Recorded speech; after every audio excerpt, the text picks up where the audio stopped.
और अब खबरें विस्तार से। जिसको श्रमिक यूनियन की वार्षिक आम सभा में मंगलवार को जमकर हंगामा हुआ।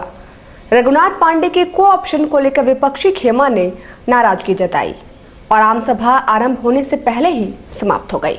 साक्षी उत्कल एसोसिएशन में मंगलवार को जुस्को श्रमिक यूनियन की आम सभा में रघुनाथ पांडे के समर्थकों और विपक्ष के बीच जमकर छींटाकशी और तू-तू मैं हुई। आम सभा की शुरुआत में ही हंगामा शुरू हो गया।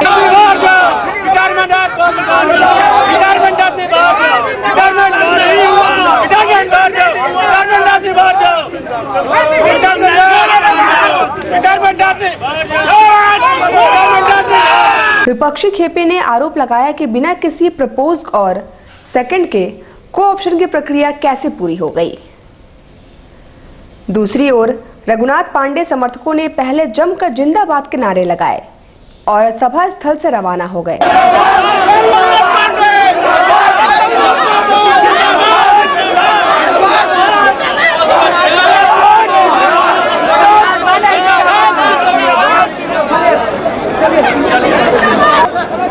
क्या हुआ? अभी कुछ नहीं हुआ। अकाउंट को सभा के द्वारा पारित नहीं किया गया।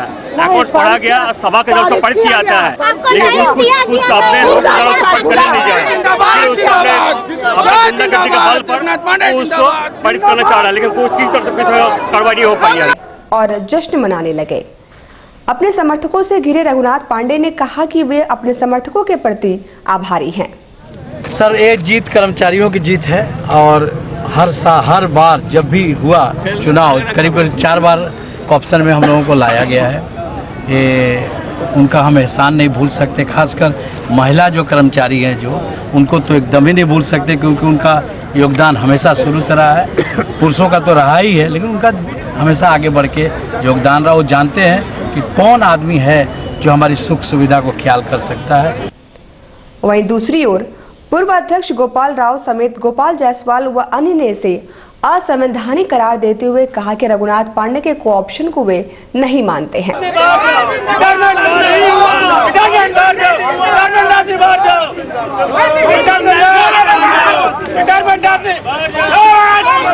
कोई उसको प्रपोज किया और अपना वो हल्ला करके 10% लोग जो है रघुनाथ पांडे जिंदाबाद का नारा लगा के वो लोग बाहर चले गए।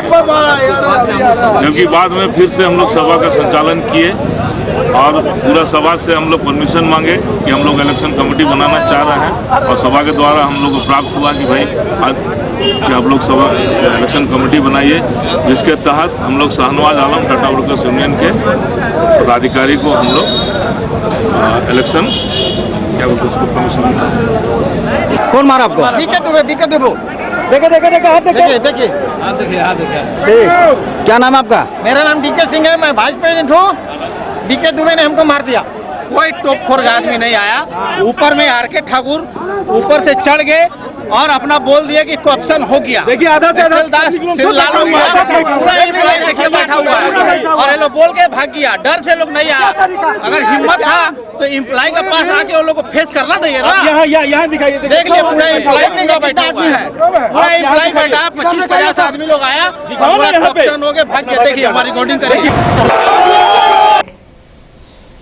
इस दौरान पूरे प्रकरण में पर्यवेक्षक के तौर पर मौजूद श्रम अधीक्षक दिगंबर महतो से जब न्यूज टाइम्स ने बातचीत की तो उन्होंने भी माना कि असंवैधानिक प्रक्रिया के तहत आम सभा का आयोजन हुआ है। 2 मिनट में ही को ऑप्शन का घोषणा कर दिया गया और लोग विरोध भी करते रह गए। कोई भी श्रमिक को माइक नहीं है, कोई क्वेश्चन नहीं कर पाया। कम से कम क्वेश्चन होना चाहिए। मतलब औपचारिकता भी पूरी नहीं की। केवल 2 मिनट में सब कुछ समाप्त कर दिया गया। कोई नहीं आए क्या? नहीं, अध्यक्ष वगैरह आए थे? जिसको अध्यक्ष महोदय आए थे? नहीं आए तो संजय अभी नहीं आए थे। सीएनटी और एसपीटी एक्ट में संशोधन के विरोध में अब छात्र नेता भी कूद गए हैं। 5 जनवरी को होने वाले छात्र सम्मेलन में आंदोलन का बिगुल फूंका जाएगा। सीएनटी और एसपीटी एक्ट में संशोधन अब सरकार के गले की हड्डी बनती जा रही है। विभिन्न राजनीतिक दलों के बाद अब छात्र संगठन भी आंदोलन में कूद गए हैं। मंगलवार को आदिवासी छात्र एकता द्वारा प्रेस वार्ता बुलाकर घोषणा की गई। मंच के महासचिव दुर्गाचरण हेम्ब्रम ने कहा कि 5 जनवरी को माइकल द्वान प्रेक्षागृह में छात्र सम्मेलन का आयोजन किया गया है, जिसमें आंदोलन का बिगुल फूंका जाएगा। हम लोग आदिवासी छात्र एकता के नेतृत्व में 5 जनवरी को माइकल जॉन ऑडिटोरियम बिष्टुपुर में छात्र एवं युवा नेताओं का सम्मेलन आयोजित कर रहे हैं।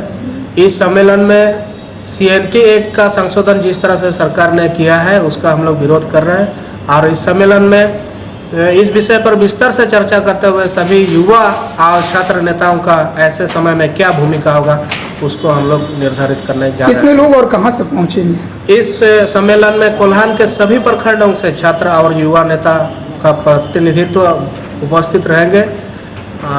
लगभग 300 से 400 नेता, छात्र एवं युवा नेता उपस्थित रहेंगे। उपायुक्त ने मंगलवार को 350वें प्रकाश उत्सव की तैयारियों की समीक्षा के लिए तमाम अधिकारियों के साथ बैठक की।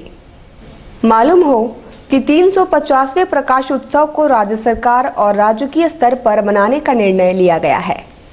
गोपाल मैदान में आयोजित होने वाले इस राज्य स्तरीय उत्सव की तैयारियों की समीक्षा के लिए उपायुक्त ने सभी मातहत अधिकारियों के अलावा जुस्को और तीनों निकायों के अधिकारियों के साथ बैठक की।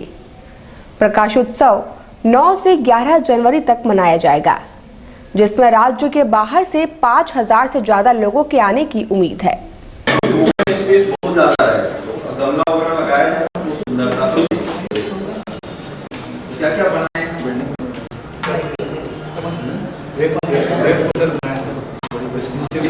गुरु गोविंद सिंह जी के 350वीं जयंती के अवसर पर 3 दिवसीय प्रकाश उत्सव का आयोजन राज्य सरकार द्वारा जमशेदपुर में कराया जा रहा है। उसी की तैयारियों के संदर्भ में आज विभिन्न कमेटियों के साथ जो है वो बैठक की गई और उनके तैयारी के लिए जो है वो आवश्यक निर्देश दिए गए। इस कार्यक्रम में मुख्य रूप से विभिन्न सांस्कृतिक कार्यक्रमों का आयोजन किया जाएगा। गतका, कीर्तन एवं साहसिक खेलों का प्रदर्शन किया जाएगा। घोड़सवारी की व्यवस्था रहेगी। राज्य सरकार काफी भव्य तरीके से इस प्रकाश उत्सव की तैयारी कराने के लिए जो है प्रतिबद्ध है और उसी की तैयारियों की समीक्षा जो है वो आज मेरे द्वारा की गई। 6 से 8 जनवरी तक शहर में एक बार फिर देश के कोने कोने से आए श्वानों की प्रदर्शनी लगेगी। मौका होगा 59वीं डॉग शो का। शहर में 6 से 8 जनवरी तक डॉग शो का आयोजन होगा।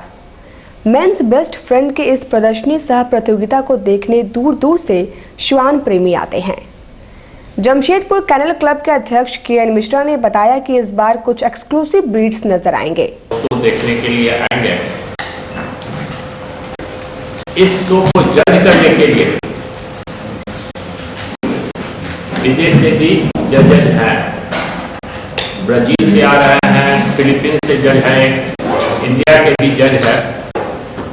और ये जो शो है ये इंडिया में सबसे स्तर का शो माना जाता है। यहाँ की जो फैसिलिटीज है, वातावरण है, वो देख करके जजेस सब बहुत प्रभावित होते हैं और कहते हैं कि ऐसा शो इंडिया में यदि कहा जाए तो सबसे अच्छा शो अरेंजमेंट वाइज यही है।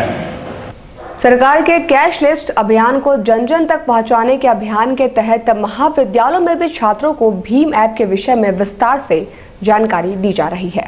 सरकार के कैशलेस अभियान को आगे बढ़ाने की मुहिम में अब शिक्षण संस्थान भी जुट गए हैं।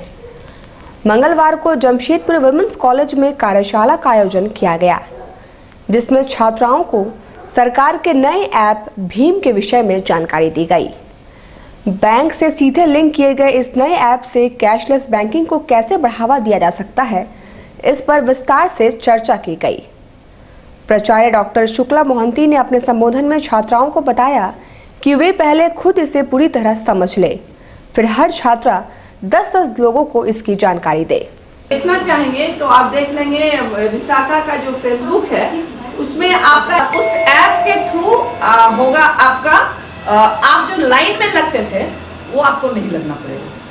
That is the achievement. आज हम लोग भीम ऐप जो कि हमारे अपने ऑनरेबल प्राइम मिनिस्टर ने लॉन्च किया है उसके बारे में हम लोग यूथ को एजुकेट कर रहे हैं। यूथ जो कि पूरे बैकबोन है इंडिया का, इस यूथ के ही थ्रू हम क्या कर सकते हैं, क्या कैशलेस ट्रांजैक्शन को कैसे बढ़ावा दें, ये एक ऐसा ऐप है जो गवर्नमेंट ऑफ इंडिया ने सारे 31 बैंकों को एक साथ लिंक करके इस ऐप को बनाया है, जो कि नेशनल कॉर्पोरेशन ऑफ इंडिया के सहयोग से बना है। और इस ऐप के थ्रू आप किसी भी बैंक अकाउंट होल्डर हो, आप कहीं भी किसी भी जगह पेमेंट